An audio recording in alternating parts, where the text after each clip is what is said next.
What is the journey of a hero?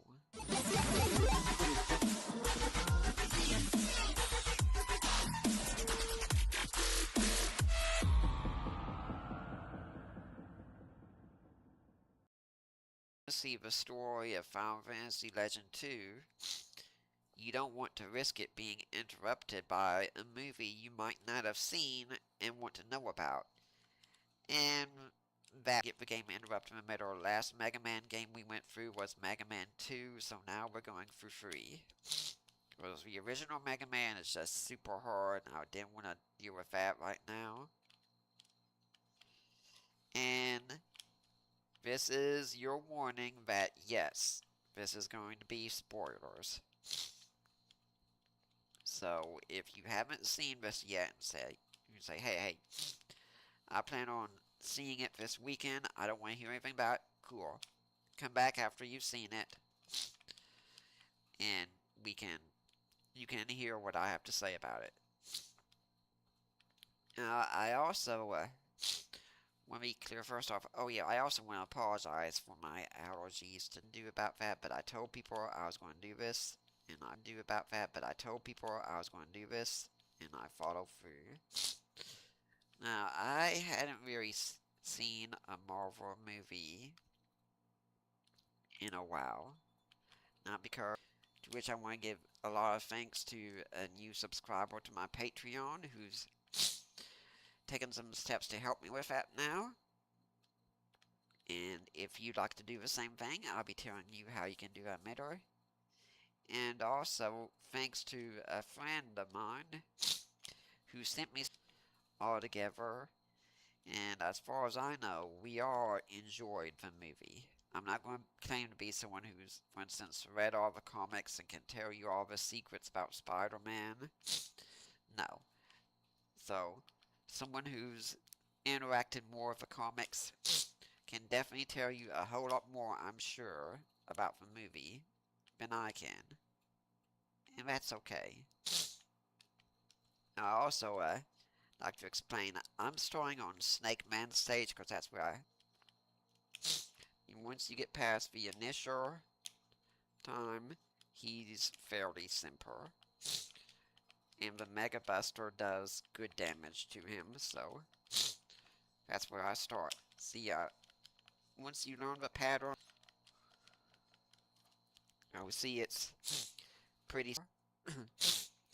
That's how far behind I am in this. But the good thing is, I didn't really need a lot of knowledge of what had happened to enjoy Brand New Day. I mean, I had an inkling that Spider-Man had gone to Doctor Strange and had a spell done to undo his identity being revealed. And the movie kind of tells you that at the start in a very brief written format. So that works extremely well. So I guess I can tell you, if you haven't seen it yet and you plan to, and this is the point you're at, you don't need to know all about the other movies to enjoy this one. Now, there were some things I was looking out for in the sense of dealing with the idea of wokeness being in a movie. And, folks, we have to get beyond just, I'm doing some backtracking here just to get health power-ups here. Asking, where does it have someone transgender in it? Or something like that. Woke is far more than that, and if that's your criteria, it's going to be harder for you.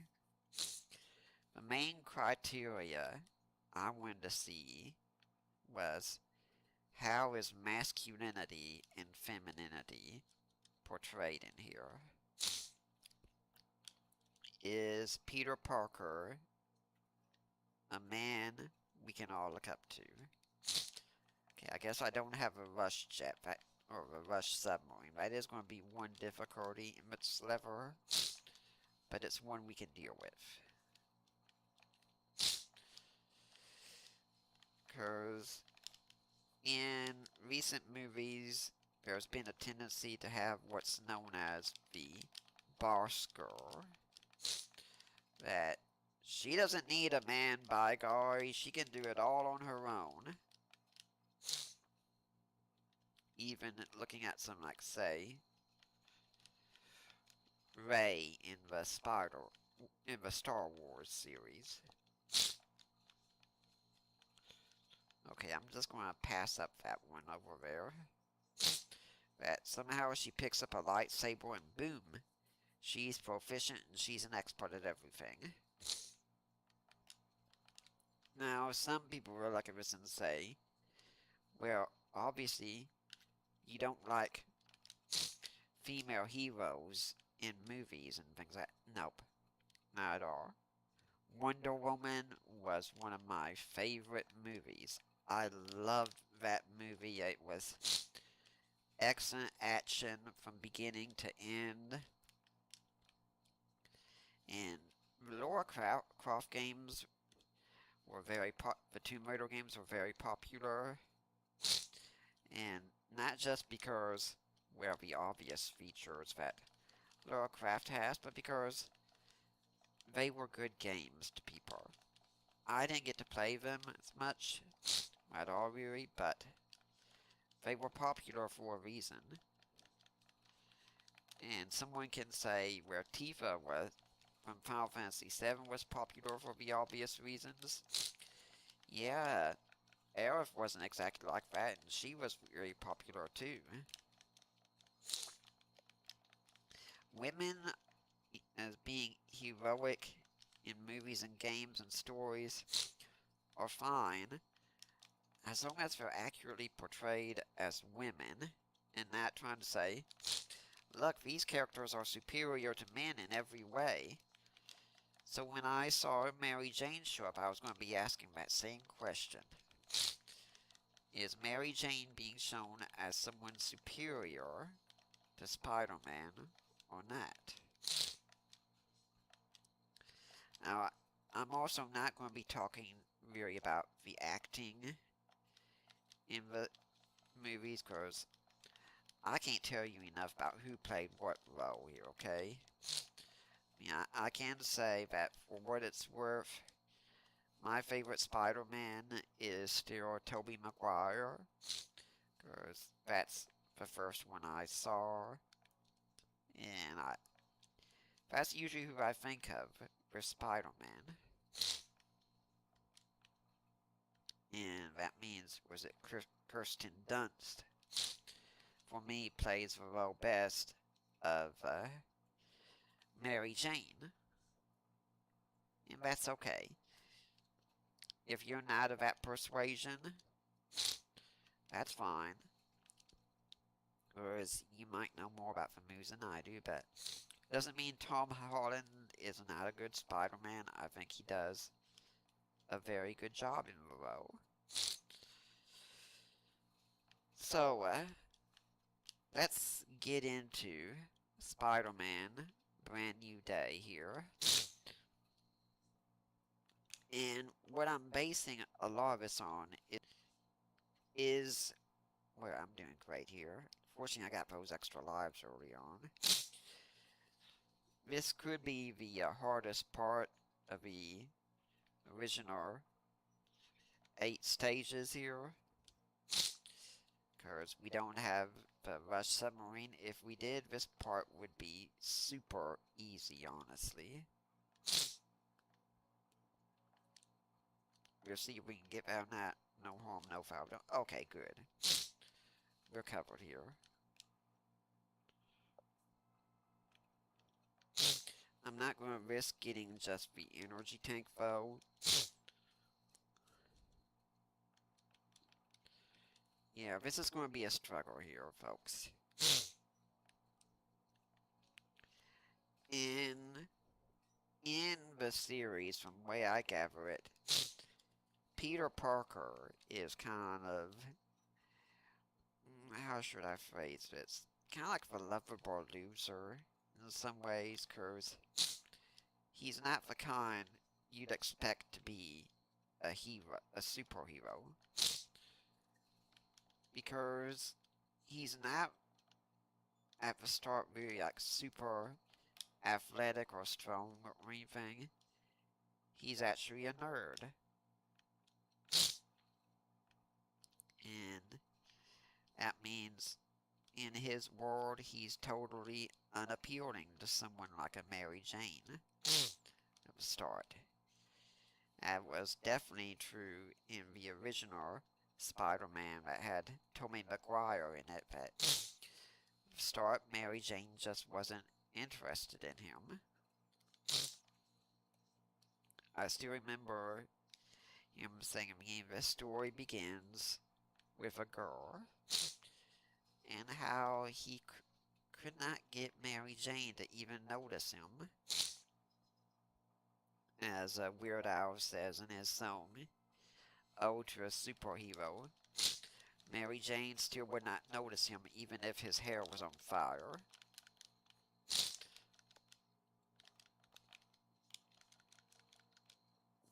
Okay, hard part's over there. But once she starts falling in love with Spider-Man, she doesn't realize it, but she's falling in love with Peter Parker at the same time in that movie, so that's the way it goes. But at the start of this one, Mary Jane and Ned, his friend, don't even know who he is, because that's how he asked things to be. Although he knows who they are. He knows what he did to the world, where he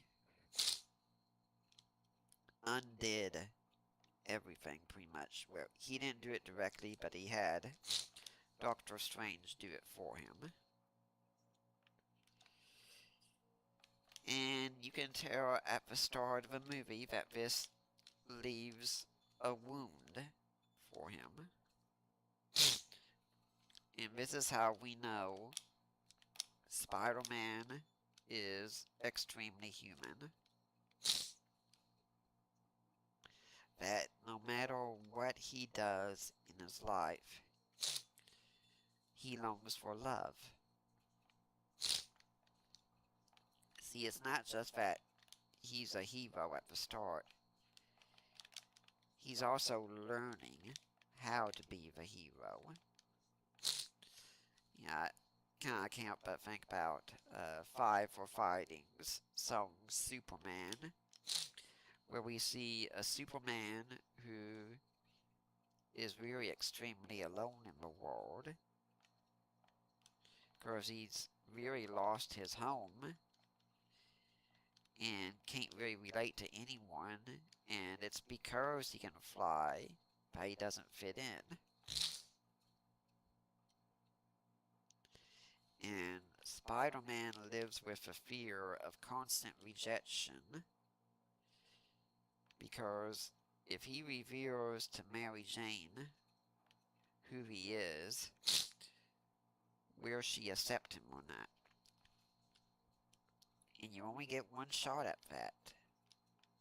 I mean, many guys, on average, do have that fear.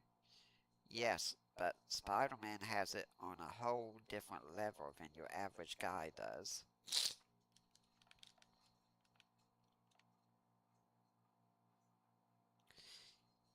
Yeah, we need to refill our health here some, so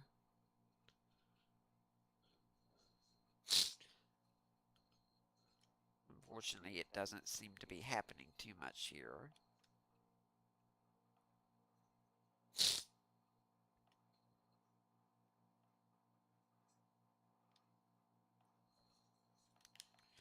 There you go.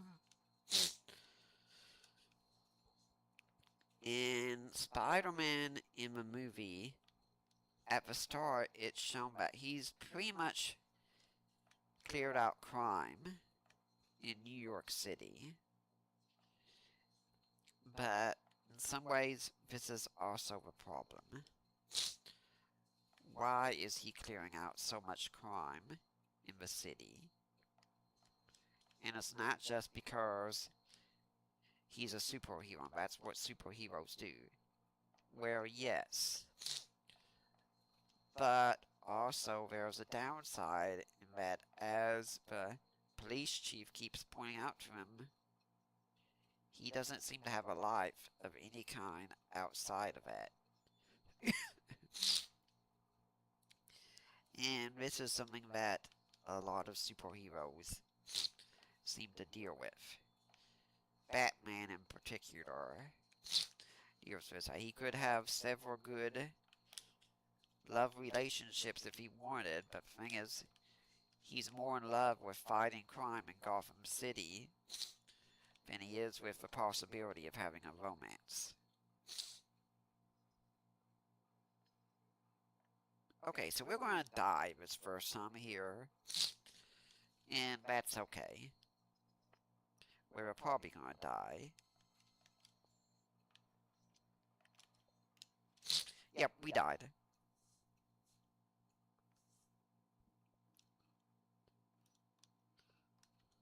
It's going to be much easier this time. Spider-Man is doing what he is also because he's avoiding dealing with what's going on in his own life. And the emptiness he has with not having Mary Jane nearby affects him greatly. We don't see his origin story in this one, but that's okay. At the start, you know, he's Spider-Man.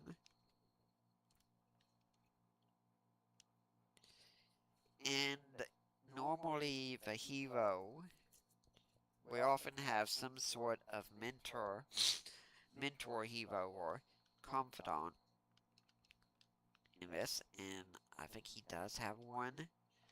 I'm going to talk about that more later on. But Spider-Man is the hero who puts himself in danger constantly, and whenever he's out web slinging, if someone else is in a dangerous situation, that will be his priority every time. So when you see him chasing the tank down the street at the start, he stops and saves anyone who's in the way of his web slinging to make sure that they don't get hurt. Yeah. Breaking Man's shots here, they are happening airborne, so you just don't go in the air and it makes it easier.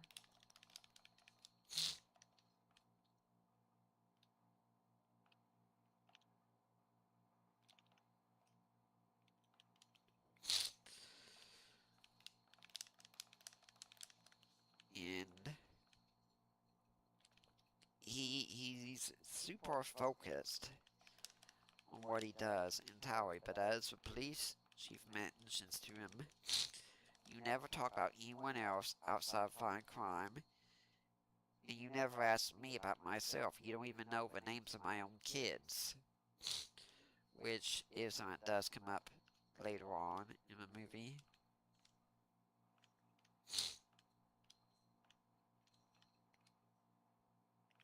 No, I don't have those memorized. That's just the way it worked out.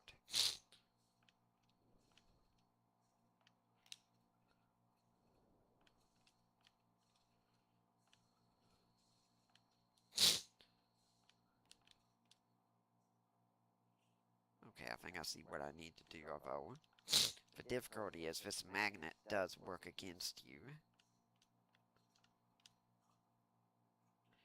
See, this is one thing I don't like about these kinds of sections, because they don't really serve a purpose other than to slow you down, which makes them kind of tedious.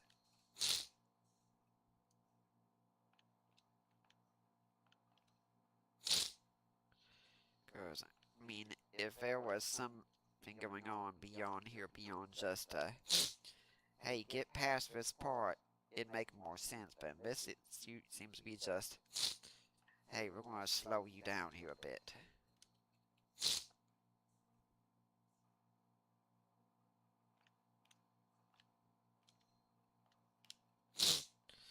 even those later parts weren't really a challenge, so what was the point?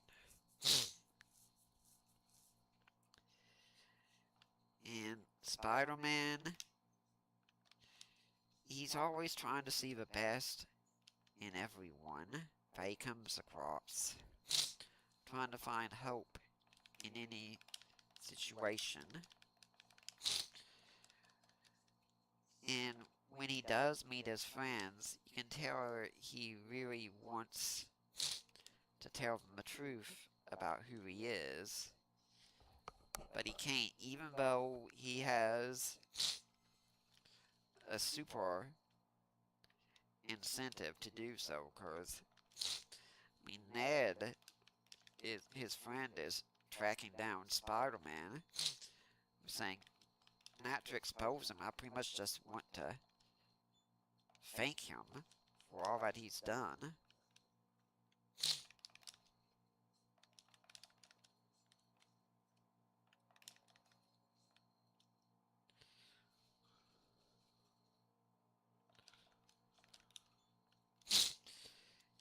As long as Magnet Man keeps doing this, he's much easier here.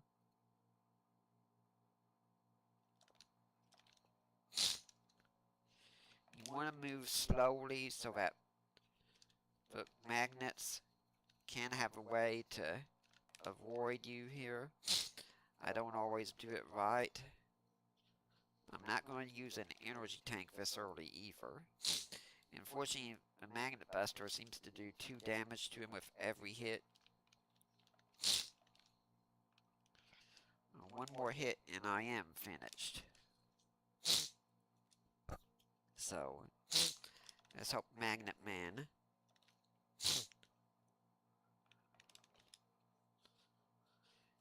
plays in a way that works with me. There, got him.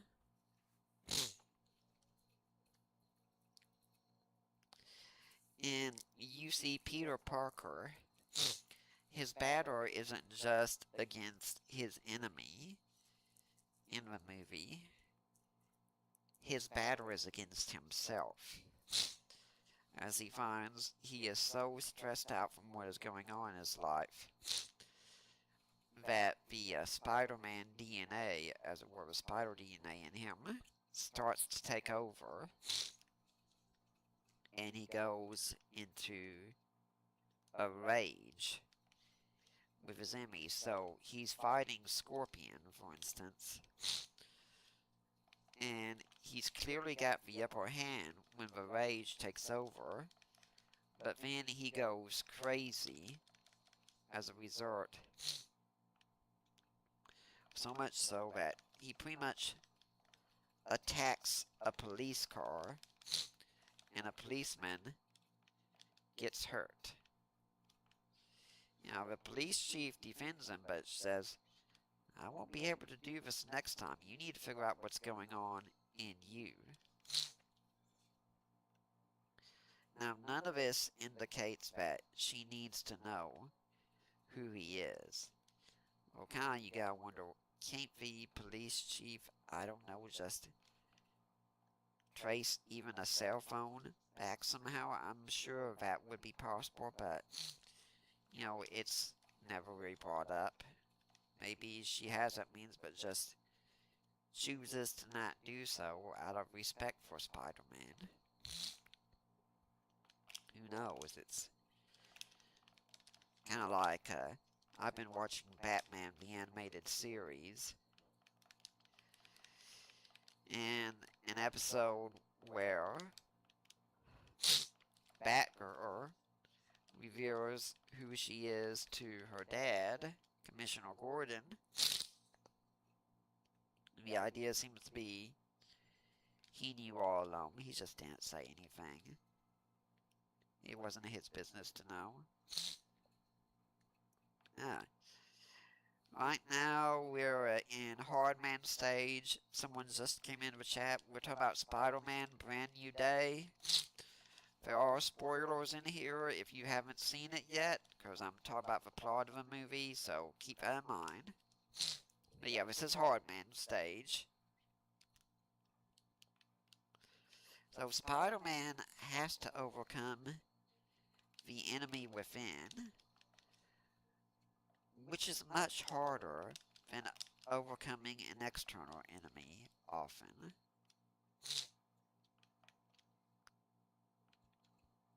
Okay, you watched it, don't worry, good. And if you have something you want to throw in here, knowing more about if you might know more about Spider-Man than I do, feel free. Spider-Man has to overcome the enemy within while he's trying to overcome the enemy without, who seems to know what Spider-Man is doing here. And we'll be getting into that. And you see Spider-Man try and take the easy way to control things, which is the way he knows best. Science. Not saying that's always wrong. There are some good things that we can do with science. Ever since my divorce, I've taken medication for anxiety, for instance. Because I'm still very prone to anxiety. It's nothing I'm proud of, but it just helps me make it through the day as I try to learn how to deal with the issues myself. Such that Spider-Man even goes to Bruce Banner asking, "Hey, what can I do about this?" And Bruce doesn't know he's Spider-Man, from what I gather. Doesn't even know who he is, but gives him talking and helping for him. So, Spider-Man, then, in this way, yes, he is the everyman, because he's not the hero out there who knows how to do everything right at the start. He's the hero who learns along the way and makes mistakes as well, which we'll see about. Okay, I could die again at the start of this battle. That's okay.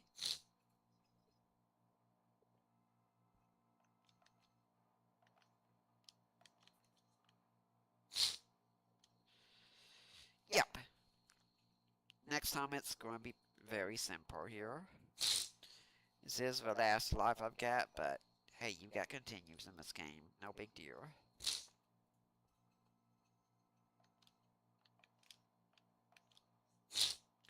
So, let's talk about some mentor figures that show up in the movie. And there's two big ones here. I've already mentioned Bruce Banner, who shows up, who I think plays a minor mentor role. Okay, if there's one more I can think of, perhaps the police chief plays a role. But an amusing mentor role for Spider-Man in this is the Punisher. Now, honestly, it took me a little while to recognize who he was in the movie. As soon as I would say Frank, oh yeah, Frank Castle, that's who it is. Because if Spider-Man could be accused of having too much empathy for the situation, whatever's going on, Frank Castle, the Punisher, definitely has the opposite. Frank Castle is really a strong utilitarian. Out there, he just says, whatever gets the job done, that's what I'm going to do.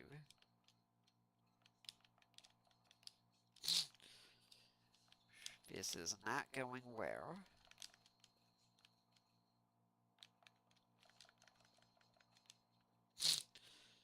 Well, that was kind of embarrassing, but okay.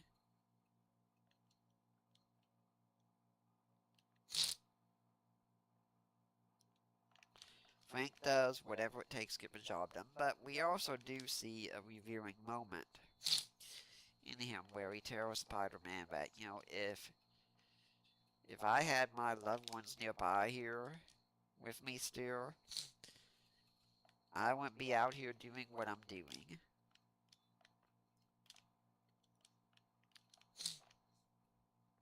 And yet Spider-Man lives in a world where that love is possible for him. MJ and Ned are not dead. They're alive and well. They just don't know about him. That was also Spider-Man's choice. The Punisher didn't ask for his family to be killed. And when Mary Jane sees the pictures of the Punisher's family there, it becomes clear that she crossed a line with him in asking. Punisher is not a hero without a soul. He still remembers his family. It's still a wound he carries with him every day.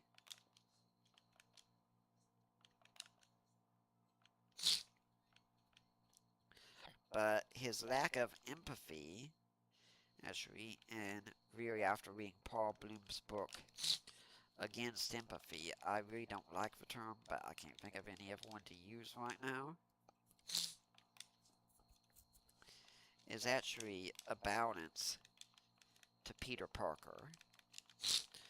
He sees the world in a different way than Peter Parker does.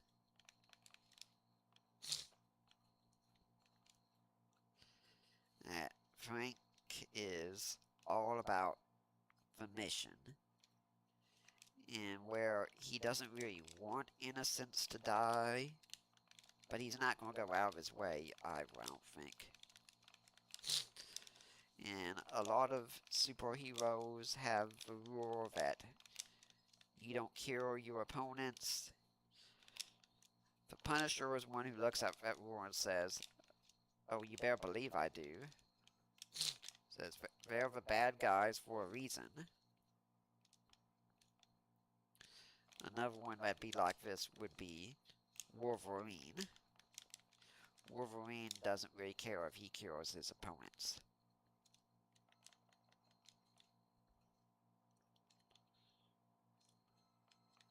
Yeah, I specifically didn't want to attack the cat where I could get the power-ups there.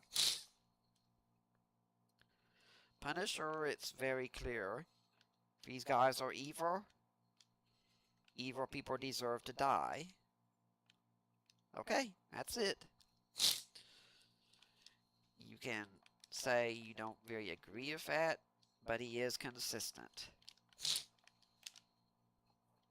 I actually share with my friends after the movie some from text from superheroes. It's a very funny comic book series. Although sometimes it does go a little bit liberal for me. But involves a Taskmaster fighting against another superhero, saying, "I can master every single one of your fighting techniques, you don't stand a chance." And he says, and the hero he's fighting it says, "Okay, well, I'm going to hand this off into my friend, the Punisher." And the Punisher shows up and says, "My fighting style is a roof, a sniper rifle, and a bullet." And so Taskmaster's like, "So I'm just going to go ahead and turn myself in if that's okay with everyone."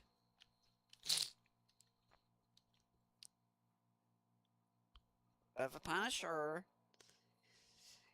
he becomes kind of a father figure to Spider-Man, such that when Spider-Man's in trouble and needs some help, he turns to the Punisher. And the Punisher always comes through for him.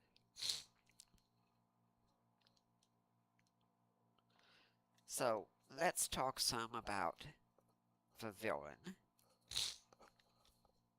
This one, because As I was going to the theater to see this, it occurred to me, wait, I have no idea who Spider-Man is fighting in this movie. I hadn't looked it up, warning spoilers, but usually you can still tell beforehand who the villain is going to be in a movie. There's some indication.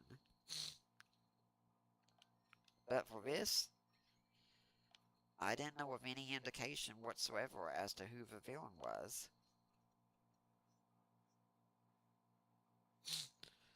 And now, looking back on it, that was by design.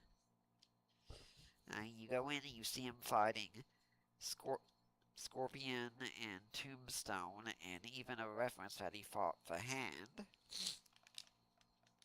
But that's it. Which, by the way, if you do not know it, and I shared this with some the friends I went with, and we talked about it way back, the Ninja Turtles are kind of a parody on Daredevil. The creators of the Turtles were big Daredevil fans, and so the Daredevil's main enemies are a clan called the Hand. And who do the Ninja Turtles fight? The Foot Clan.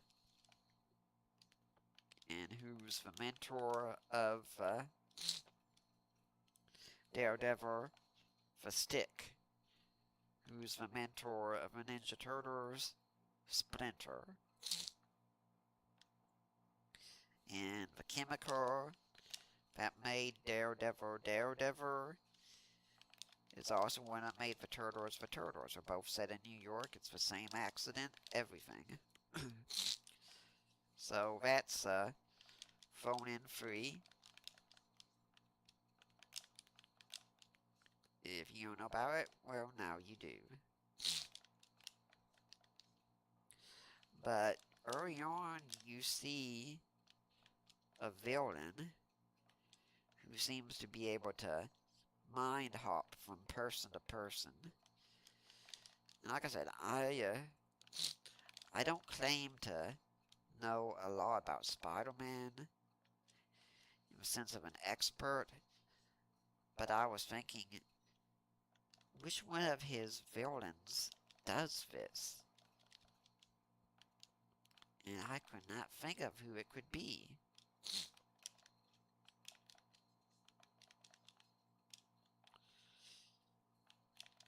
And now we know that's because it really isn't one of his villains. And yet at the start, when everything started happening, I wanted to ask a simple question. Is the villain really a villain? Because we don't know at the start why this character is doing what they're doing to get into the Office of Damage Control so much.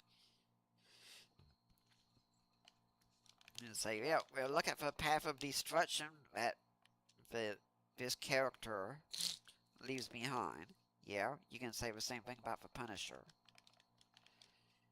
And yet, while we might not agree with the Punisher's methods, the Punisher is not a villain, per se.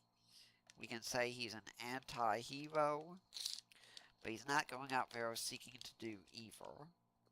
He's seeking to take down the bad guys, even if sometimes he can become like one. That's not his goal. And there was a chance we could have said the same thing about the villain here. I'm just going to call the Mind Hopper for now. Because there don't seem to be a lot of casualties with what they're doing. Every time they're breaking in and they're just trying to find information on someone or something, and you don't know why.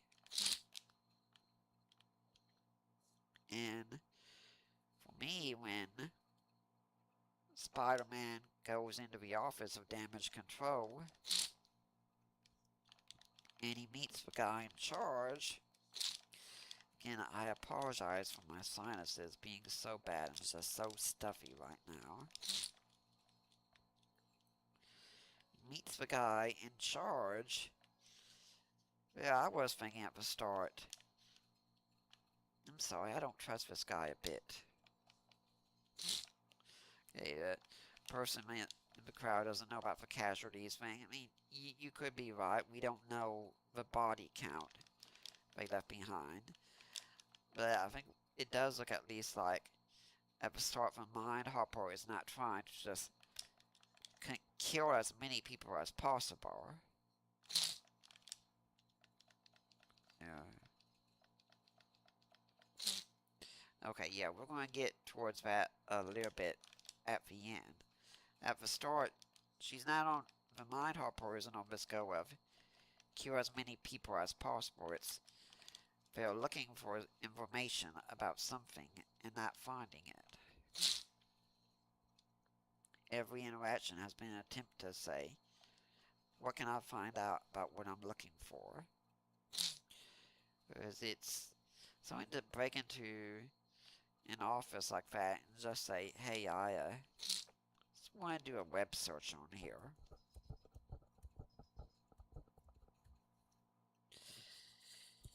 And Spider-Man does have his computer that he uses.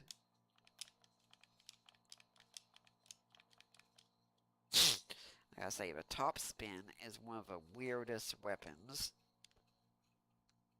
Mega Man ever has. First time I got it, I didn't even know how to use the thing. I didn't realize you had to be jumping on the same number, so here I was just pushing the attack button saying, why isn't this working? Why isn't this doing anything?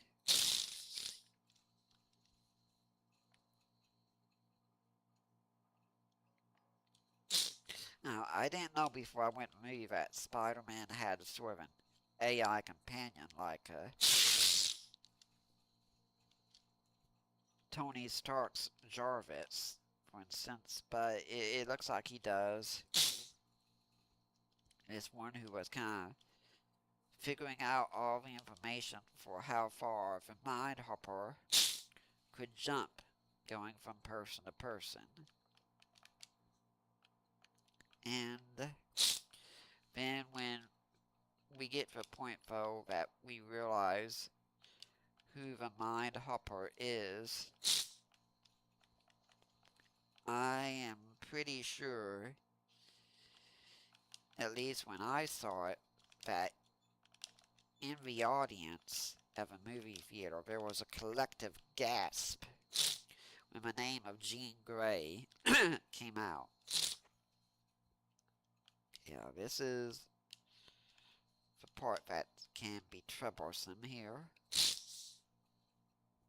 Because as soon as we saw it was Jean Grey, we all knew somehow that, okay, she can't really be the villain. Because Jean Grey is ultimately one of the X-Men. She's one of the good guys. I mean, even in X3, it was called The Last Stand, I think, where she gets fully dominated by the Phoenix. It's not really her doing everything. It's the Phoenix doing everything.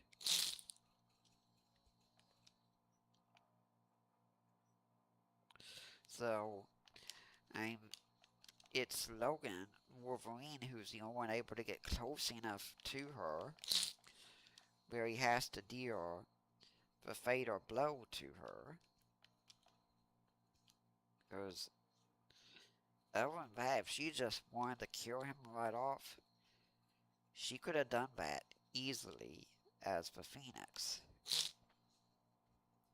At least that's the way I see it. I mean, there might be something about the X-Men I don't know along those lines, but that's the way it looks to me in the movies. That if she can just obliterate mutants with just a thought, she could have done the same with Wolverine, but she didn't. So we know at that point, no matter what happens, she can't be the ultimate villain in the movie. So before we talk more about her, let's talk about Ned some.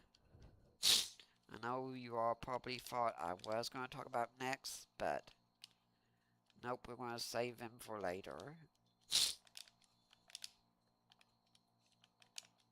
Ned plays a role that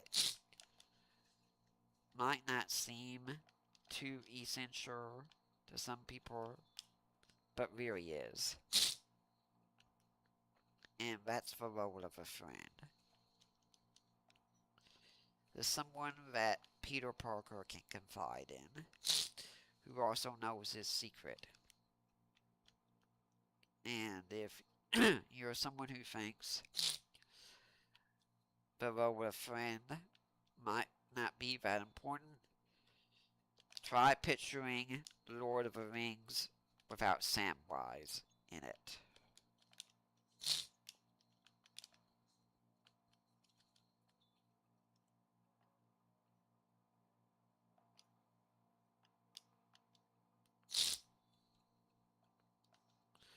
Frodo could not have made the journey he had if Samwise Gamgee was not in his life.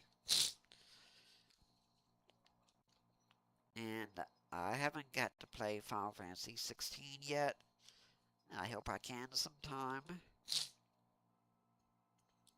Pretty much most every other Final Fantasy before that I know of,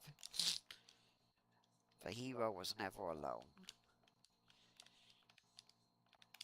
The protagonist always has allies on the journey.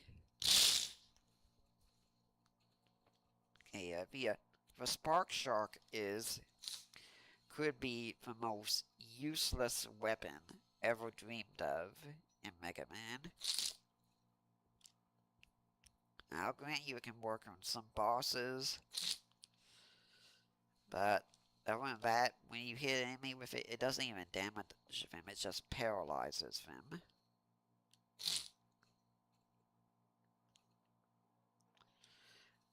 I liked this part of the game, the Doc Robot batters, because you get to relive the Mega Man 2 batters, and that's a really cool idea. I wish they'd bring back sometime. To have robot masters from prior games show up. Oh good, we didn't lose any energy on the rush corridor.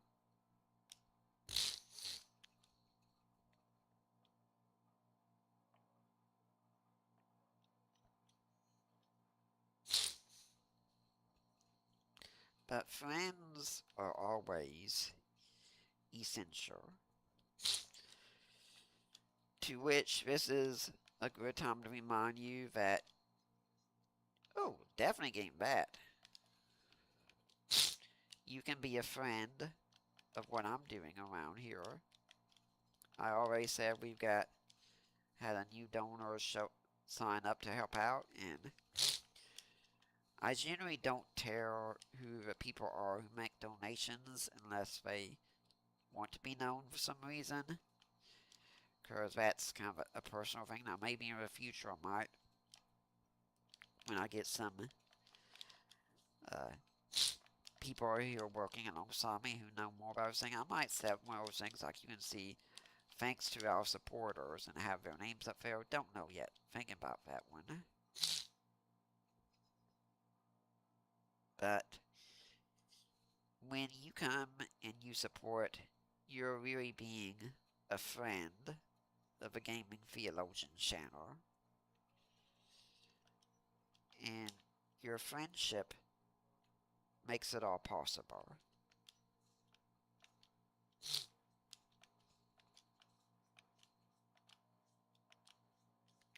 I do what I do because of you.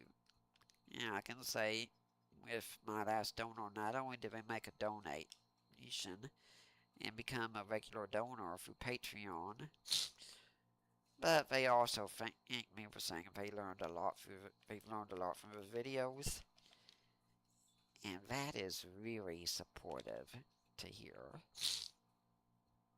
So, if you want to become a partner, just like our new friend did,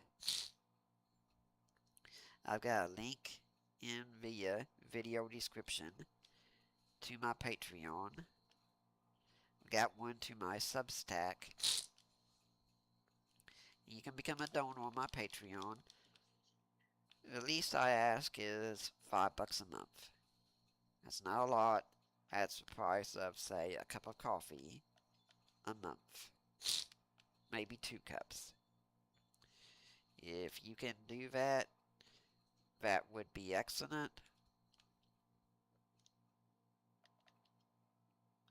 And I've also got a Discord set up. I'd really like to see a lot of conversations taking place in it.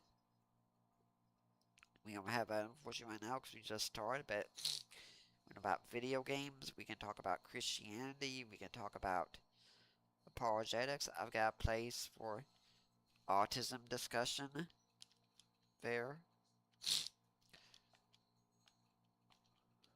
Yeah. Let's say Quickman is not known for being simple. I've also got a section to talk about men who are going through divorce. Not saying you ladies don't need support if you're going through divorce, you definitely do. Okay, I'm going to use one of these this time here. Of course, Quickman is such a pain. But my help is towards men. And that's where I put all my effort in. And if you're a man who's going through divorce, or has recently gone through divorce, and you want someone to join you on the journey, I'm here for you, okay? So please do become a supporter here. It means so much to me. I can't tell you what a joy it gives me every time I see someone sign up. And the more you do that, the more I'm free to do everything I need to do. Like I said, I really do try to honor your giving, seriously. Yeah, granted, I'd love to have the means to get the Switch 2 sometime, especially when Ocarina of Time remake comes out. But I also try and spend conservatively. And so if you want to support me, I really try to honor that. Most of what I get, aside from basic day-to-day necessities, goes to school books and things like that. But I'd love to be able to get more things like games you all want to see me play on this channel or anything like that.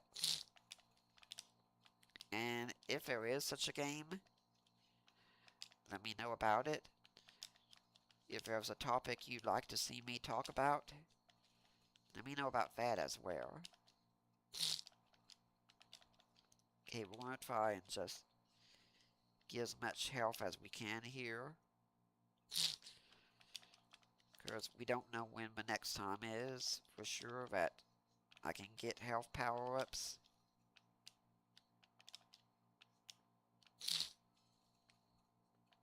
Okay, we're at 4 power. But what you learn is just how important friends are on a journey.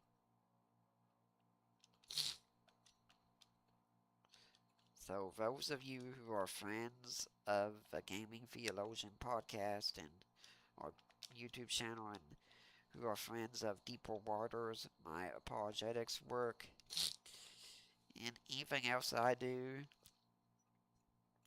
I give you my thanks. So going back to talk about Ned. Ned is just that person that, for some reason, Spider-Man Peter Parker connects with. And I don't remember which movie it was I saw. It might have been Homecoming. But I do remember seeing the two of them work together, and Ned is that person that Spider-Man can confide in.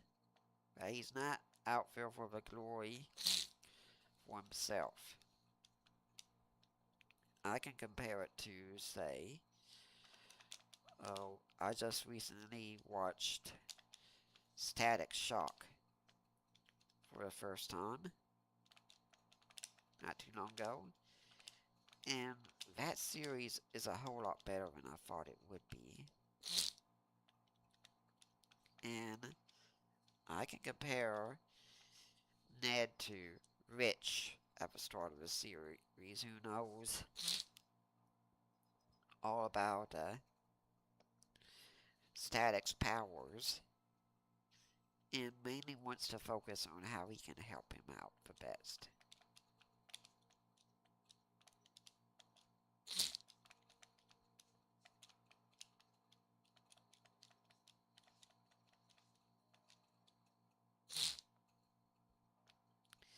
I gotta wonder why there isn't a Doc Robot who just has all the powers at once of the past Robot Masters. Now that would be a menace to have to deal with.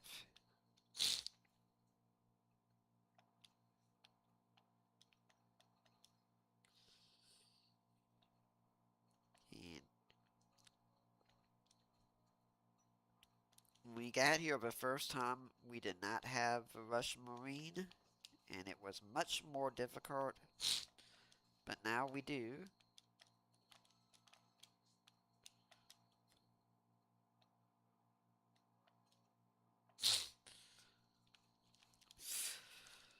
Oh, that was great.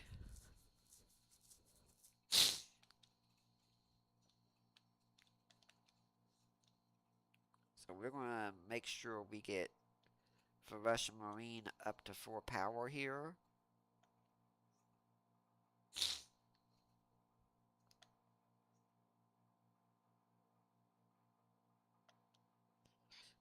Ned is that friend because guys, especially, need outlets with guys.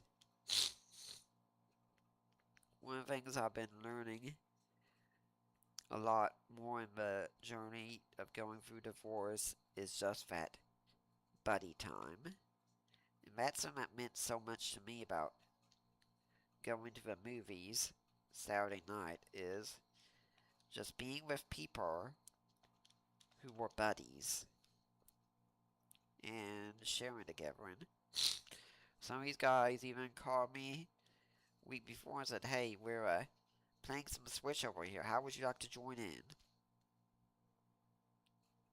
I honestly can't remember the last time that happened. I used to get together for some gaming, tabletop gaming with some friends around here, but then the main one leading everything moved away and we haven't been able to do that, but I really missed that time.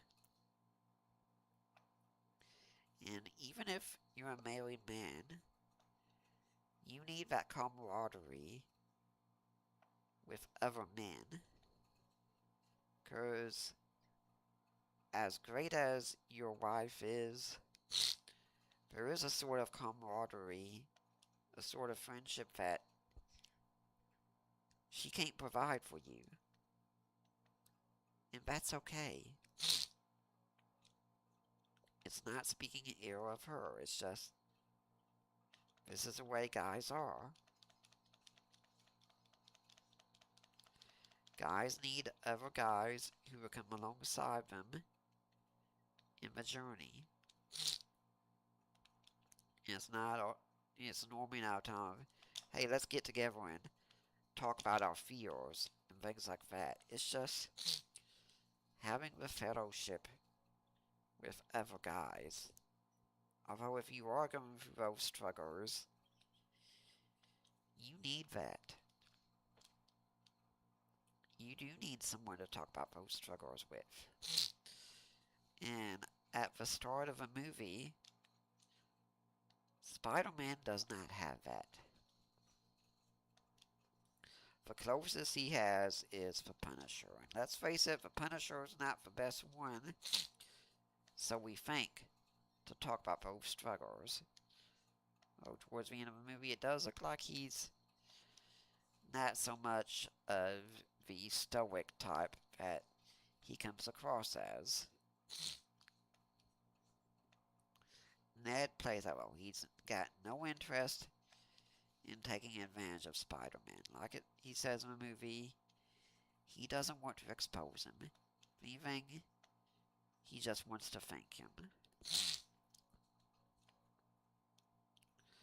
Okay, so now let's talk about the character that we are largely wondering about, that I haven't touched on yet, Mary Jane Watson.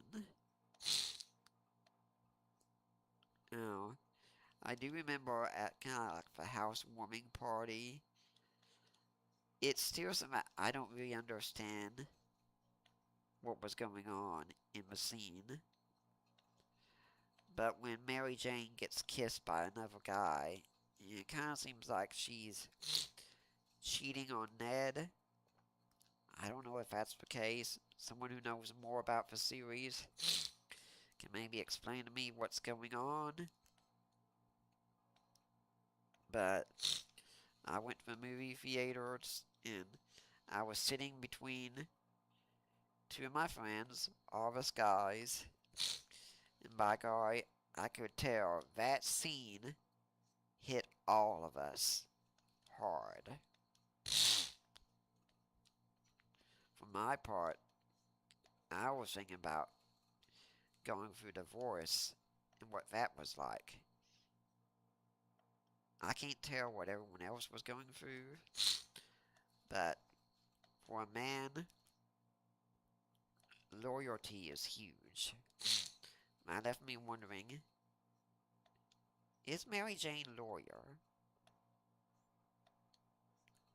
I still don't know for sure about that. Now, we do know that Spider-Man saw what took place. And it didn't really change him too much, so again, maybe I'm just missing something. I don't know for sure. If someone knows more, please enlighten me. But I did say that Spider-Man is dealing with a monster within him in the movie. And something I noticed about the Mary Jane role is that she provides something for him that men really want from a woman. Now, some women might be listening to this and thinking, this isn't that kind of movie. Well, that's because this isn't what I'm talking about. The great gift provided by Mary Jane is peace. So much so that Spider-Man can better contain the monster within when Mary Jane is around. She plays the role of a calming influence on him.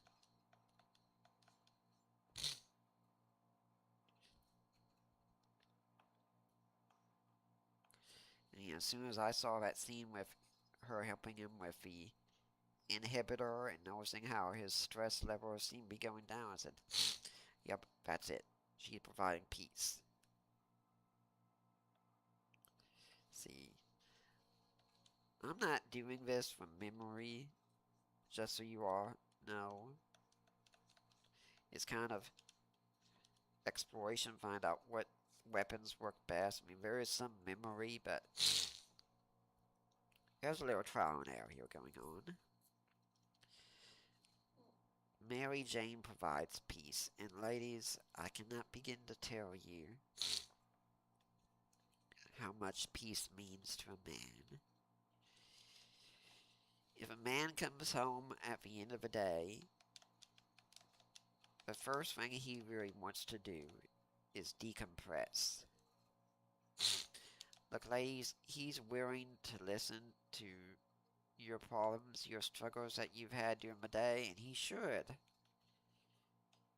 But give him some time first. Give him a chance to wind down. And if you have a guy who, say, is like me and wants to play his games for a bit, let him. Okay? He hasn't lost sight of you, but this is also one reason men hang out with other men. Peace. And their hobbies rejuvenate them. They fill them up again. If you give him that time, he's going to give it back to you again in spades. Men are really very simple creatures.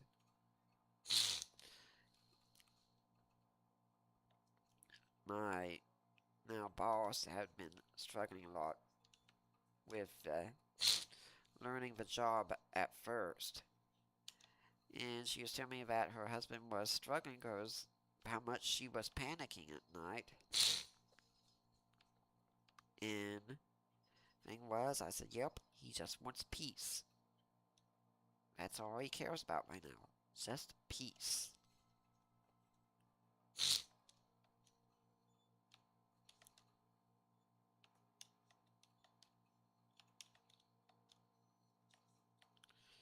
Well, all that, and it wasn't really worth it. Mary Jane is a source of peace for Peter Parker, and his worst fear, in many ways, is losing that peace. Now, is she still willing to give him a shot? Even learning at what he'd done? Yeah, I think so. Because she does have a point when she says he did what he did because he was trying to protect her. Yeah, but it also wasn't his choice. He didn't really give her a say in the matter. He just said, okay, wipe her brain, that's it.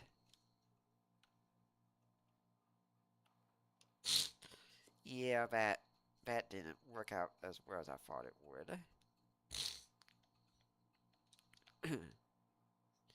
If you all remember the end of Spider-Man 2, had Kirsten Dunst playing the role. Like every guy though, at theater could understand what happened when the Peter Parker finally has Mary Jane in his apartment, and he hears the sirens, and he knows what he has to do, but he doesn't know if he should leave Mary Jane behind or not. And all she says is those lines of, "Go get him, Tiger." Yeah, guys understood that immediately. And you see Spider-Man leaving that apartment going after bad guys, absolutely thrilled.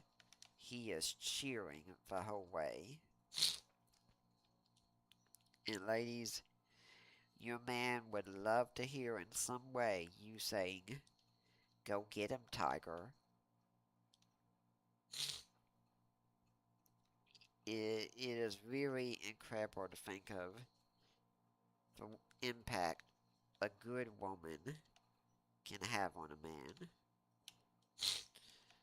And for what it's worth for me, it is something that I still miss every day.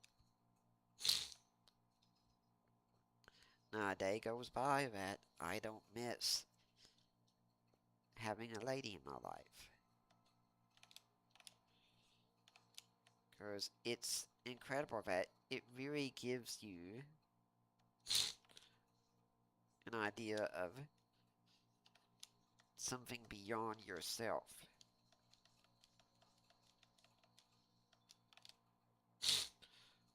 Well, we found a use for a spark shark at least.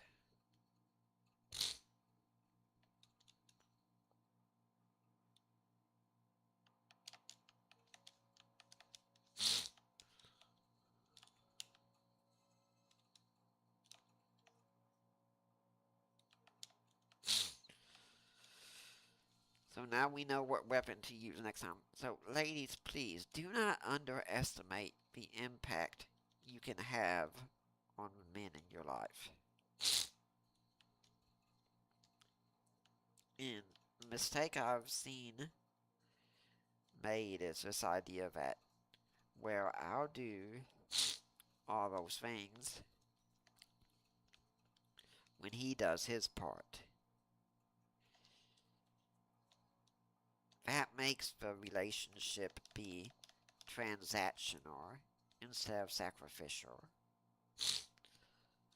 I saw well, it was shorts on Facebook not too long ago with a lady talking about how she'd gone a while without having physical intimacy with her husband.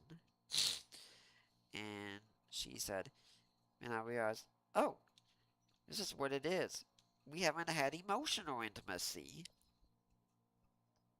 And so I sat down with my husband. We had some time talking about emotional intimacy and how I need it to connect and how important it is. And then they got things working again. Now that sounds really sweet.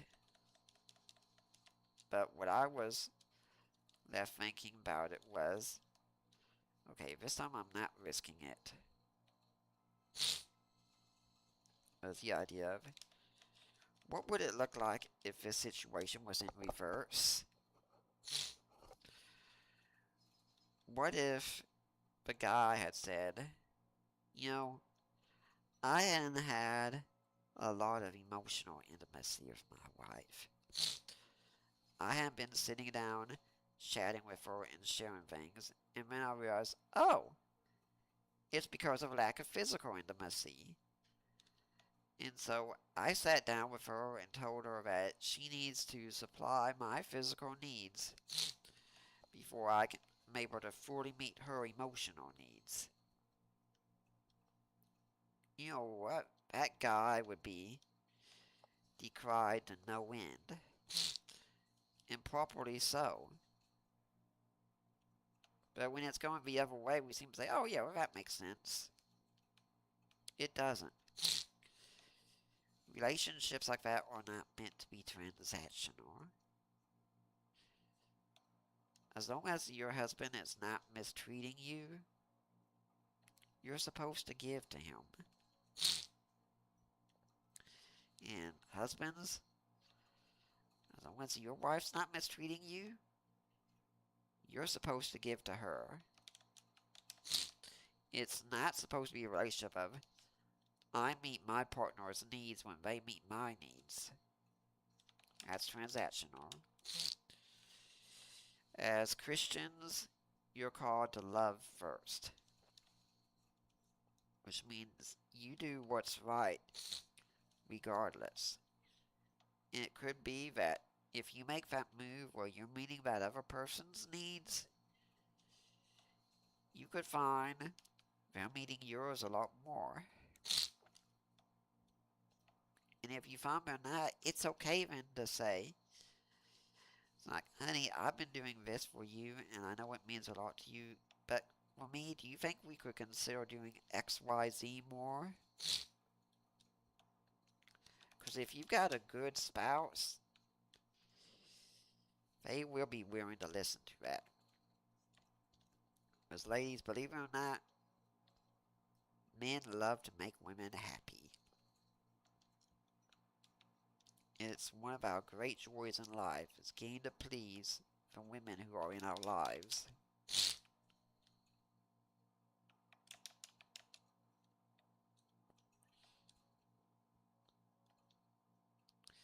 Hopefully, Mary Jane will become that kind of woman for Peter Parker eventually. I don't know what's going to happen in the future movies. None of us do. But there's definitely a way that Peter Parker is willing to sacrifice for his well being for Mary Jane. Because no matter what you think about what he did in the memory wipe, he didn't do it for himself, per se. He did it because he honestly thought he was protecting Mary Jane. He did not want to lose her like he lost Aunt May.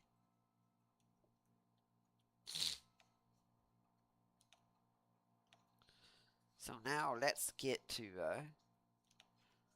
what my friend in the chat here had to say about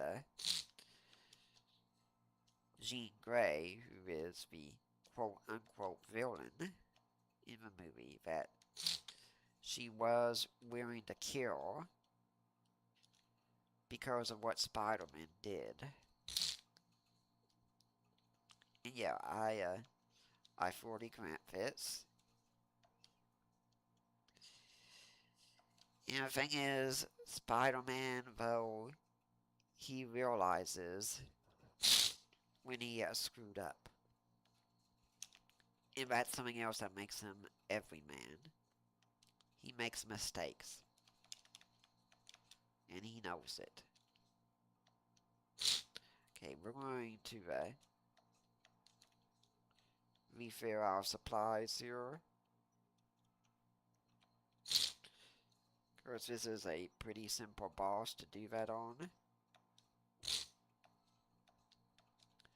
And so, yes, he's the one who puts Jean Grey in the danger of being exploited.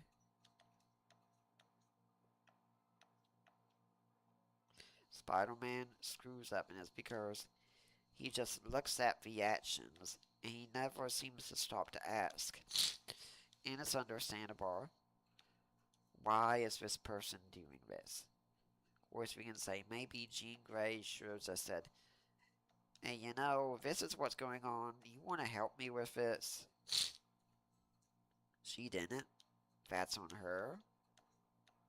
And she even gets the Hulk involved, which, yeah, Spider-Man versus the Hulk was pretty intense. Of course, the Punisher versus the Hulk was also really good as well. You know that scene with Spider-Man talking to him and say, wait, let me just say, give us a, you just don't want to fight for Hulk again, do you? Yeah. Can't say I blame him. I do.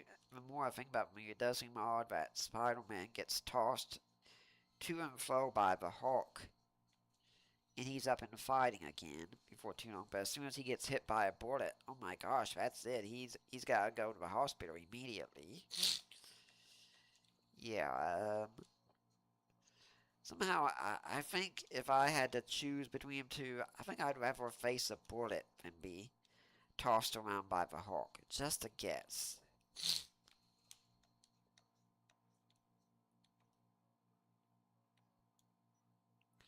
But Jean Grey does what she does at that point because once she's been captured and she realizes what happened to her sister, she loses it. And really, I'm not saying it's right, but who can blame her? Her sister was the one person she had when her mother abandoned them. The one person who understood her. And that person is gone now because of what damage control did.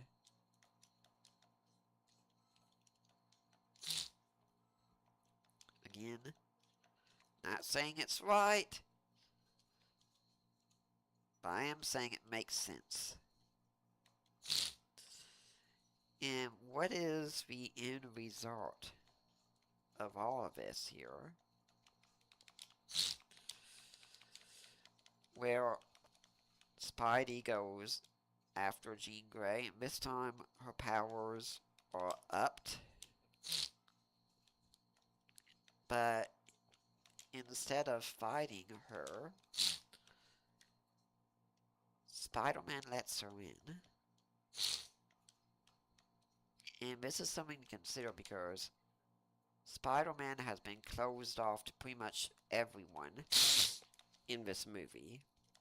He doesn't open up to anyone, just like when he's talking to a police chief and she says, I don't know anything about you. He doesn't talk to the people in his life that he should talk to. But this time, he opens up. He gives Jean Grey some trust. And what do we see in that? But we soon see she's in the place of Peter Parker talking to Aunt May and hearing about how she's loved. In the great line of, you're not loved because you're special. You're loved because of who you are. And that was exactly what Jean Grey needed to hear. She needed to know in someone else's eyes, or even if it wasn't for her, that there were people out there who would say, I love you because of who you are, not because of what you can do, not because you're special. Aunt May's love for Spider-Man, when not Peter Parker, I should say, would not change a bit if he lost his powers the next day and she was still alive. She didn't love him because he was Spider-Man. She loved him because he's Peter Parker. That also was part of the journey that Peter Parker needed to take. At the end, when he's fighting the Hand, and she asked the question to him,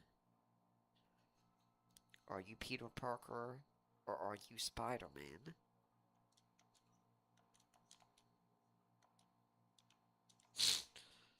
And that's the big question that he has to face, seemingly. Who is he? And in the end, he comes to the answer. He's both.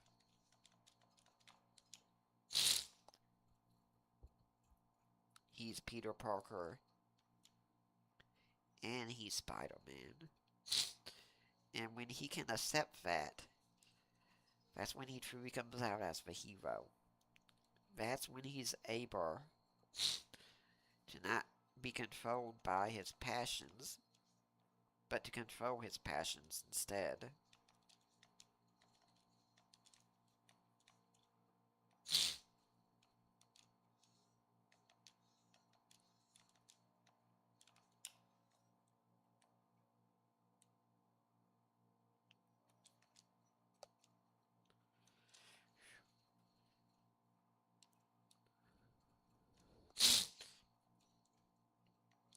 Peter Parker can't be the hero until he knows who he is.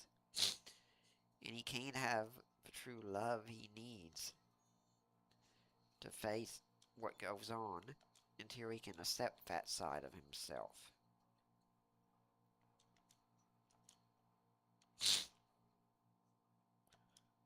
Okay, they reverse the weakness, the hard knucker.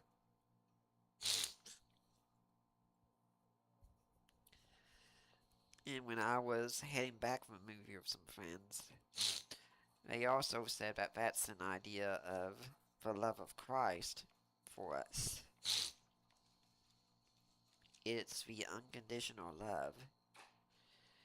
We're not loved because of what we can do. We're loved because of who we are. And not even just that. In Christianity, we're not just loved because of who we are. We're loved because of who He is. God cannot love you any more than He does right now. He also cannot love you any less than He does right now. His love is truly unconditional. There are no strings attached. There is no, I'll love you if you do X. No, God loves you regardless. But also, what our day and age needs to know is that doesn't mean God loves everything you do. God can love you enough to tell you you are doing something wrong, and that you will suffer the consequences if you go down that path, whatever it is. Years ago, I was working at a money center in a Walmart shortly before I came here to New Orleans. And I had someone come in wanting to get a money order. And then in the midst of my ringing them up, I heard them say, I don't want to do this. Well, that got my attention. So I asked what was going on. And he said, I've got a son down in Florida. And he keeps hitting the bottom of a barrel and asking my wife and I for money to get him out of jams he gets in. And we do it. But our savings are running dry. We cannot keep doing this over and over. And I told him, like, sir, I'm a Bible college graduate, so I'm going to be speaking from that position here. And I said, you do not have an obligation to help him in this case. You need to look at your own family, you and your own wife, and provide for yourself, because ultimately this isn't helping him. This is enabling him. And he said, well, if I don't help him, he could go to jail. And I said, then he'll go to jail. That could be one of the best things that ever happens to him. Because if he goes to jail, hitting rock bottom could be exactly what it takes to make him realize he needs to change his life around. You know, I'm not going to take any chances here.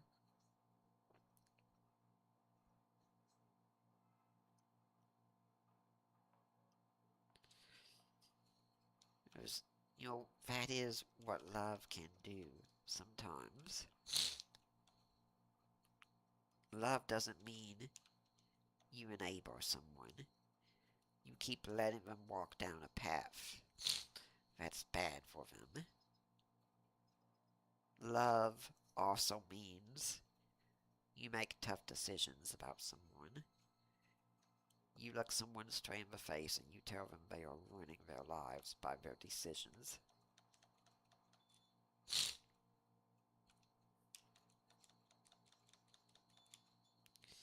If you've ever had to do an intervention for someone, you know what this is like. And it's not pretty. But sometimes you have to do it. I had to call 911 on my ex-wife a number of times when she was in a suicidal state. I had to send her to mental hospital sometimes. It was not a joy for me. It was painful. But I could not enable her sometimes. And yeah, there's times I did not succeed in doing what I needed to do with her, no doubt. But enabling, whenever it was done, and even if I was the one who did it, it was not helpful. My intentions may have been loving at those times, but that does not mean the actions were loving. When God says He loves us, that does not mean we get a free pass. If anything, that means if we take that love seriously, we are required to change. Not so that we can be worthy of the love, but because if someone really loves us, we should want to be the best we can be for them.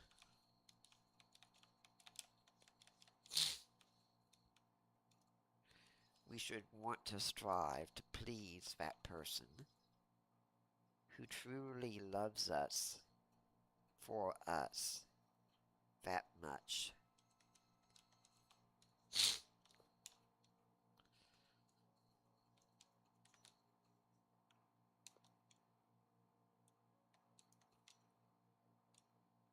Okay, so we still don't know what weapon works best against Dark Robot Heat Man.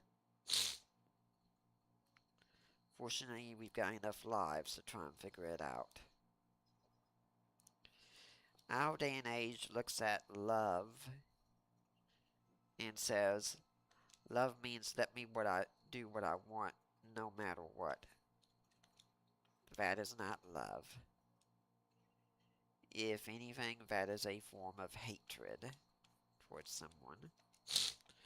Because if you love someone, you want the best for them. And you will not settle for anything less. And when God looks at you with love, He also says, I want the best for you. Which also means that if what you are doing is sin, He says, that is not what is best for you. And He desires to bring about a change in you.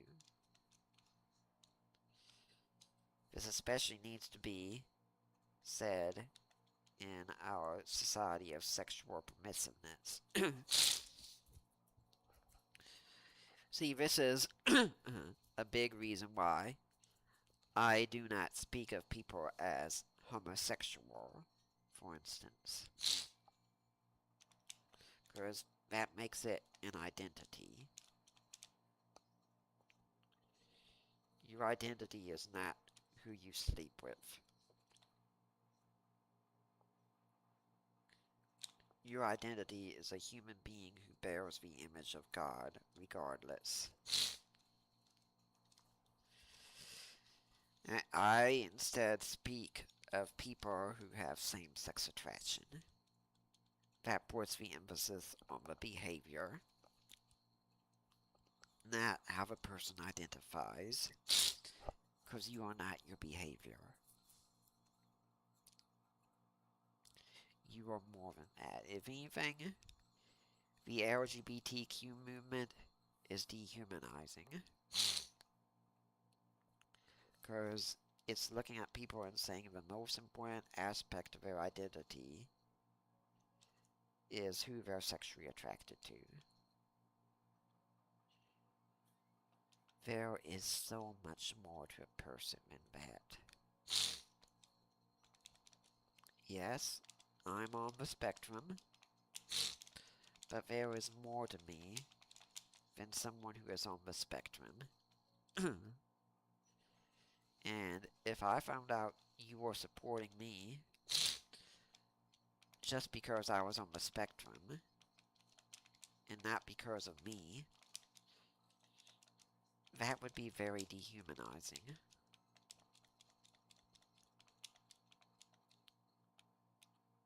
I'm more than a condition that I have. I'm a person too. If you cut me, I will bleed just like any other person will.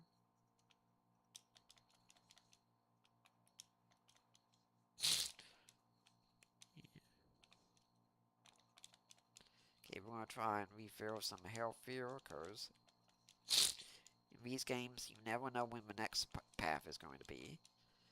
I do think we're likely to be done by 10, though. But a person is more than just abilities they have. I consider myself a very smart person, but I know if I got conked on the head somehow and lost that, I don't know if that's even possible, but we're just going with hypotheticals. The people in my life who love me will not love me any less as a result of that. And that includes my parents, who I'm super thankful for, who have always been my biggest supporters, and my sister as well, who's been a huge blessing to me, more than I would have ever realized. She's been super generous with me, and it's brought me so much hope. It means so much to me. For these people, and for true friends that I have, yeah, it's cool to them if I can do these kinds of things. But they know I'm more than that.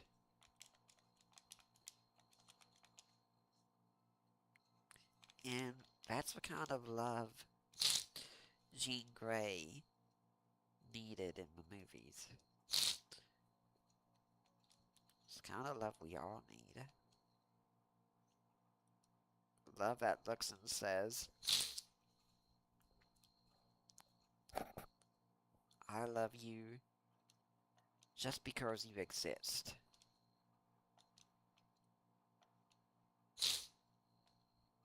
Isn't that what we all want in the end? And as much as we do disagree with the LGBTQ crowd, let's not deny them something in this one thing. Wanting to love and be loved is not a bad thing. The mistake they make is they just sexualize it and think that is the way to truly love someone. If I can't love someone sexually, then I'm an incomplete person. You're not. And I have to accept this for myself right now also. That while I am single and do want to remarry, that just because I don't have a sex partner in my life doesn't make me a lacking person or an incomplete person. I'm just as human as anyone else.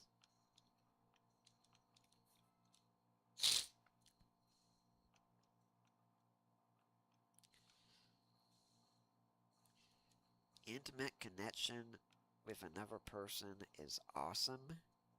Yeah. And I don't deny I miss that connection. But it's the love of God that makes you truly complete. And every connection after that is really a bonus. And if you're doing it right, it should point you to that greater connection that you find in God.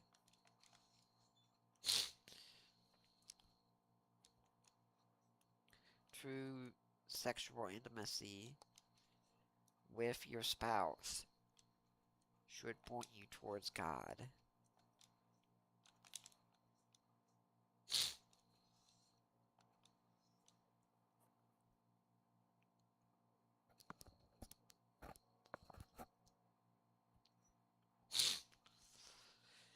This is also the theme that shows up regularly in the Harry Potter movies, that love conquers all. Harry Potter is saved every time by the power of love. It's a shame Christians reacted so negatively to the books at the start, because all we looked at was, oh, it contains magic. Well, yeah, so does the Chronicles of Narnia. So is the Lord of the Rings. Great authors understand how to use magic properly.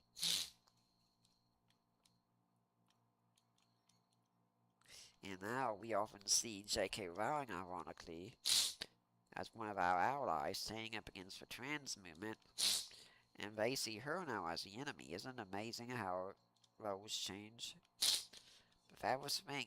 In a world of magic, love is still the greatest power. And in a world of superheroes, love is still the greatest power. And yeah, as my friend in the comments said, yes, Jean Grey was willing to kill people in the end because she didn't think anyone could ever love her. She thought she would be treated just like her sister was, and that this is the way people are. It was seeing Aunt May that made her realize, no, you can't be loved for who you are.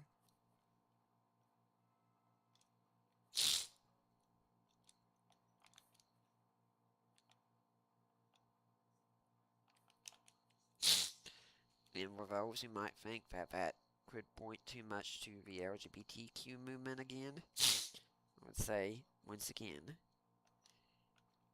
if people love you just because you're LGBTQ, they don't really love you. They love what you do for them. They love that I look like such a hero standing up for the oppressed and all this stuff. It's not about you. It's about them. And that is an awful way to live.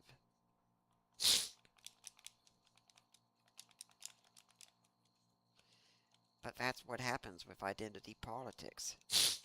You get identified with your behavior.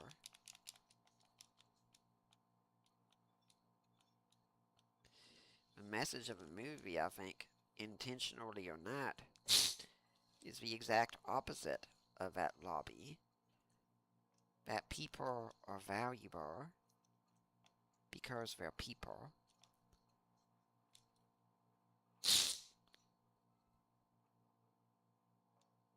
It's not anything else.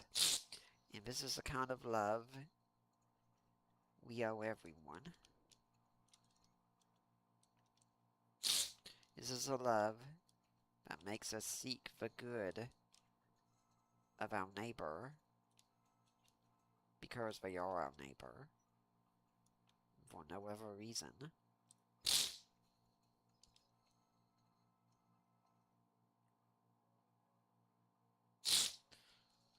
Oh gosh, I remember who's the boss in this area.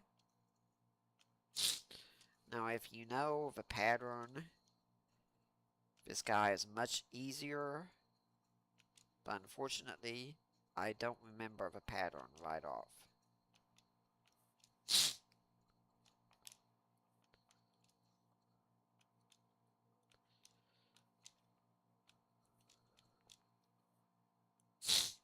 It's much easier also a second time because you can see everything coming at that end.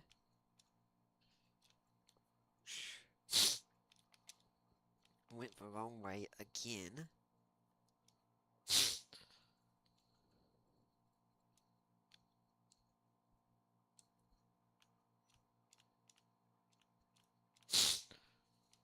So, if you are part of the LGBTQ crowd and you think Christians aren't loving you the way you should be loved, you could just have a wrong definition of love.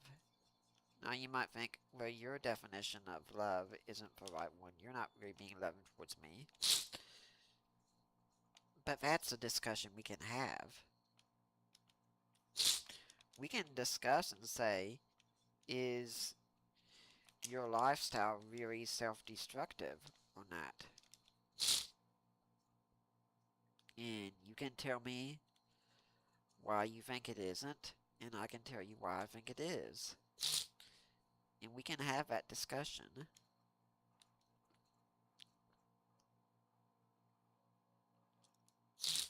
But if you just come and make the demands, then we're not really doing anything. You're giving transactional love again. And transactional love is not love. Okay, I'm going to use one this time here. Because the yellow devil is such a difficult boss.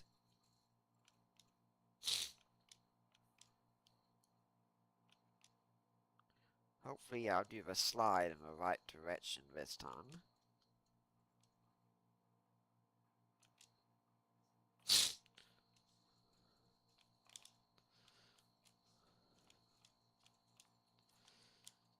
If I have to use another energy tank, I'll do it again. I don't really want to, but I will.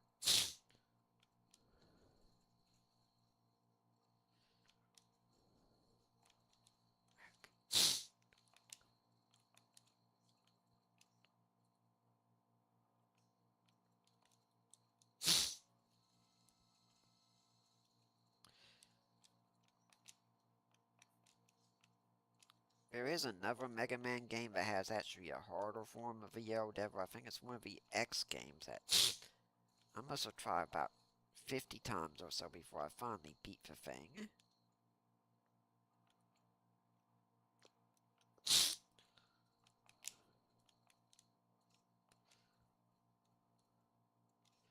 Okay, we got him this time. Finally.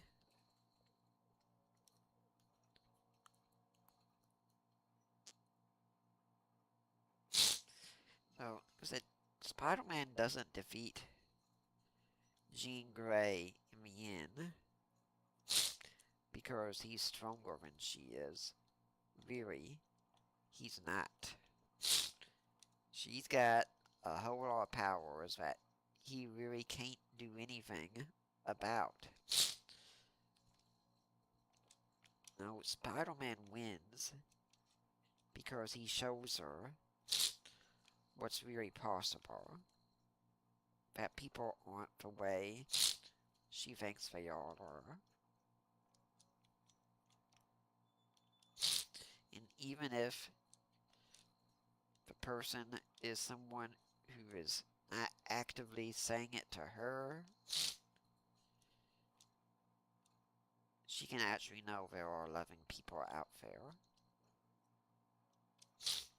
That Aunt May is an example of him.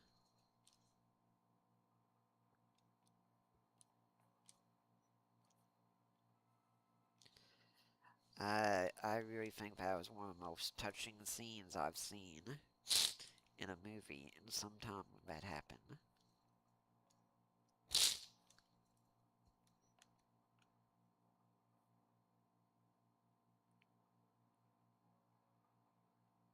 Brand New Day just makes you think about something our culture really needs to think about. We use the word love so flippantly that we don't take time to think about what it really means. and how much it really matters to us.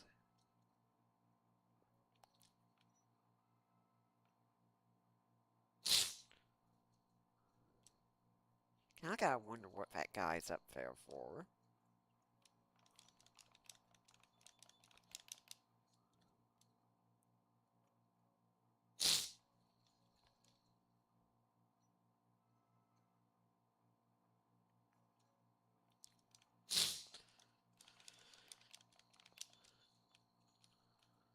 Now, I can definitely say I'm looking forward to the next Spider-Man movie. I had a friend tell me he thought the post-credit scene was really lacking, and I was thinking, what are you talking about? That got me really excited. And I do have some friends who think it might have something to do with the Avengers Doomsday movie coming out. Maybe they're right. I'm gonna try and catch up on a lot more of the Avengers movies now, so I can be fully aware of everything that's going on.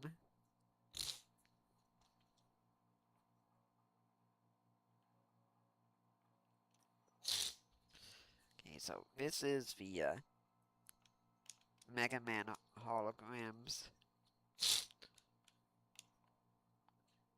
The first one is always, the one at top is always the first, the rear one at first. Other than that, it's a grab bag. The rear one's supposed to have the animation start early, but I can't tell which one it is. The other ones are, you can't damage them at all, so.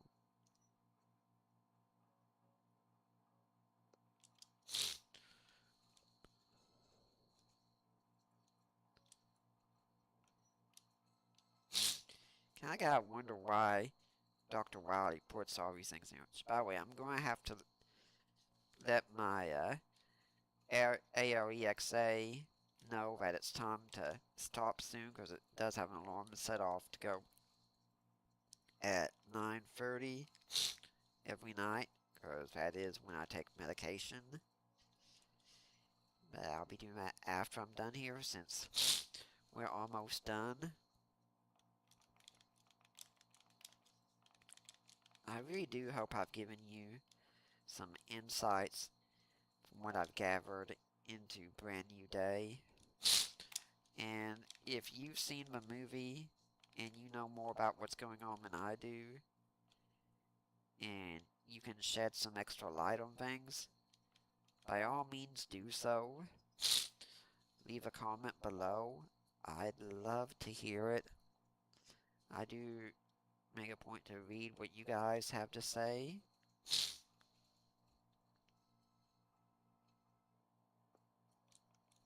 Because after all, I do this for you. Why would I do something like this and not listen to you all? That'd be kind of pointless.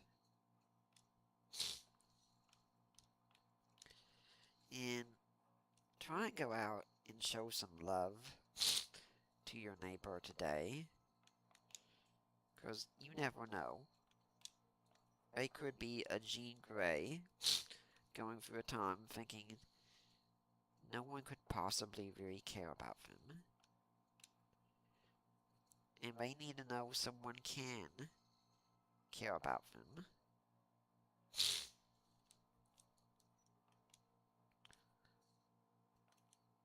I described how it meant so much to me when I had some people call me just recently say, hey, you want to come over and play some games with us?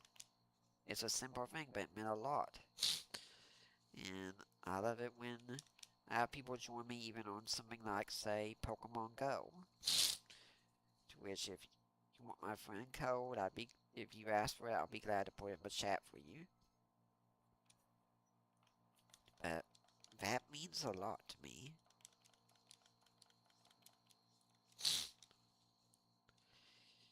Because none of us are meant to go this alone. We need some Neds in our lives. We need some Mary Janes in our lives. And each of us, yes, we need a Punisher and a Bruce Banner. We need some mentors in our lives, people who will come along to us and even at times speak hard truths into our lives.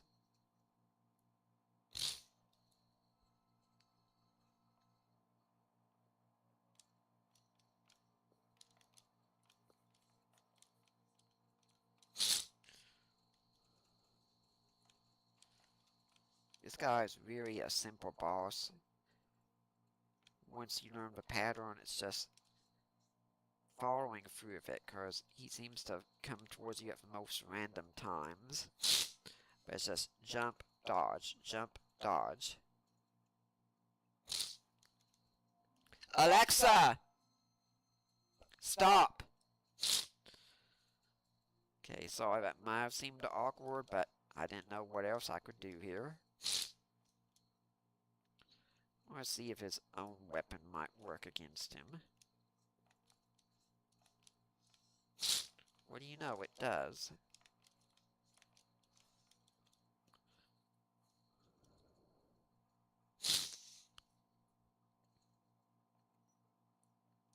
Yeah, I want to save the top spin for a very specific reason. Even though it really does suck in many ways, there's actually a place where it's very helpful coming up.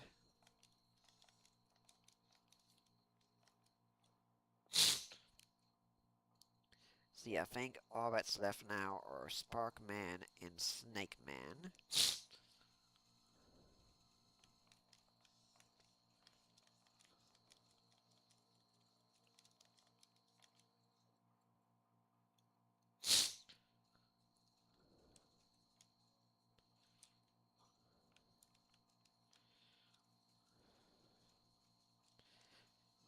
Fortunately, Snake Man does still have that barrier in the center, which is actually his greatest weakness in a way. If this guy did not have that, he would be so much more difficult to beat.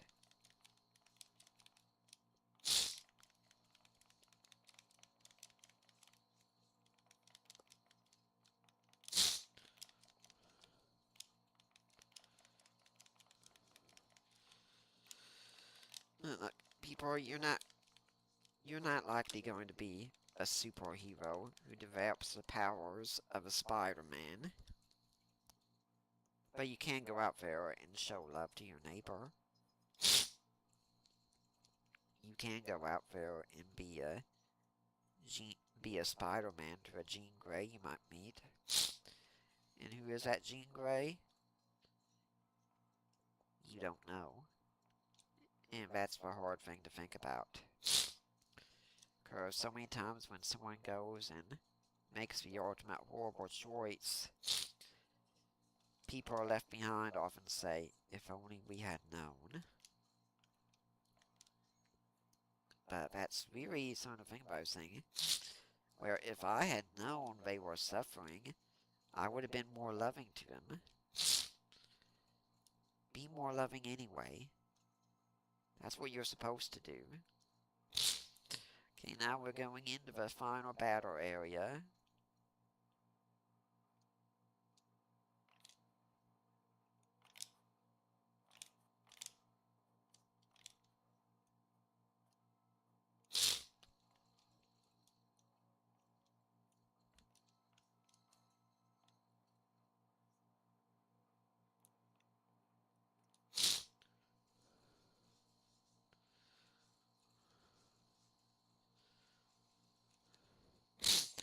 And if that seemed too easy, we all know it's because that isn't the end of the story.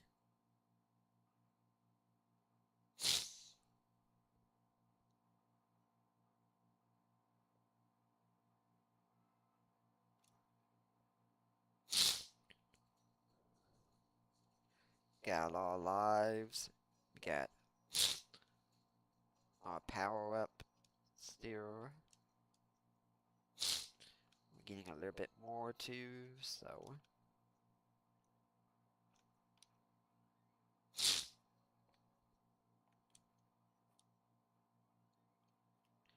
why Dr. Wiley leaves all this stuff here, I have no idea.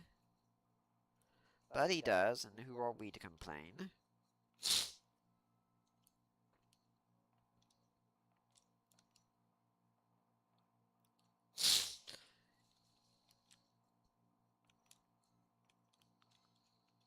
By the way, people, please remember to donate to what I'm doing here.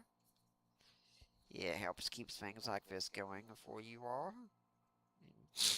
Makes it easier for me to do all the research and other things I need to do to keep active.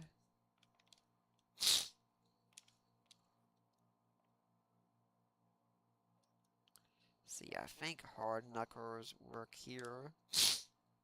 Yeah, they do.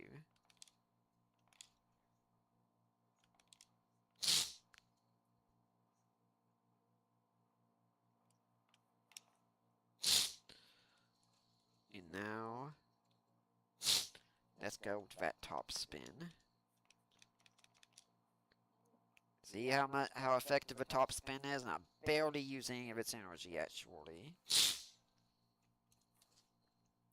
So please go and support me on Patreon. Like, comment, share, subscribe. And be a Spider-Man out there to any Jean Grey you might come across.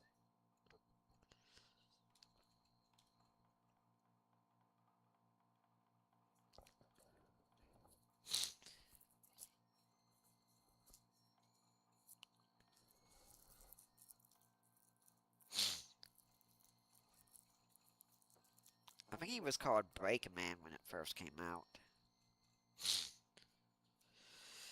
So that's going to be it. Remember, guys, I do affirm the virgin birth still. And whatever you're doing in your life, do it to the glory of God. Even your gaming.